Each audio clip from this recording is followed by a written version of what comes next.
মহিলা বক্তাও বাজারে নামছে, হলো নষ্টা মহিলা, হলো সমাজকে ধ্বংস করার জন্য নেমেছে। যেই বাড়ির মহিলা সেই বাড়িতে থাকবে, আশেপাশের মহিলারা নির্ধারিত একটা সময়ে তার কাছে গিয়ে কিছু শিখবে। আত্মাহারিক টিভি, ওহির আলোয় উদ্ভাসিত জীবনের জন্য। মহিলারা তালিম করতে পারবে কি বিস্তারিত বলবেন? মহিলারা এখন মহিলা বক্তাও বাজারে নামছে,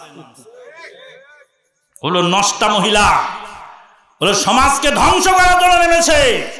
তার ভিডিও ফুটেজ যুবকদের কাছে যাচ্ছে, এরা বর্জন করতে হবে, বয়কট করতে হবে।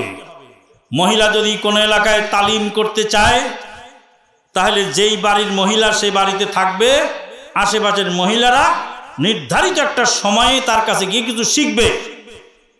কিন্তু এক মহিলা সারা দুনিয়ায় ঘুরে বেড়াবে, স্ত্রী পরিবার একেবারে স্বামী সন্তান ফেলে রেখে এইভাবে তালিম করা, এটা একটা ক্ষতির কারণ।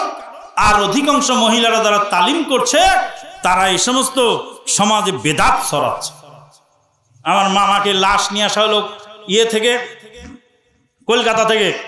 কলকাতায় লাশ কফিন থেকে কেবল বাইর করছে, মানে বাক্স থেকে বাইর করছে। আর সেখানে মহিলা মুফতি ফতোয়া দিচ্ছে, আরে আরে সর্বনাশ, এই যে ঘাম ছুটে গেছে লাশের। আচ্ছা, বরফ থেকে ফ্রিজ থেকে বাইর করলে একটু ঘাম জমে না? তো ঘাম জমেছে মামার লাশে, তো ওই মহিলা মুফতি ফতোয়া দিচ্ছে ঘাম ছুটে গেছে লাশের, তাড়াতাড়ি এখানে একটা এই কি বলে এই ফ্যানের ব্যবস্থা করো। তাহলে এই মহিলা, তোমাকে কে মুফতি বানিয়েছে, এখানে কেন ফতোয়া দিচ্ছ?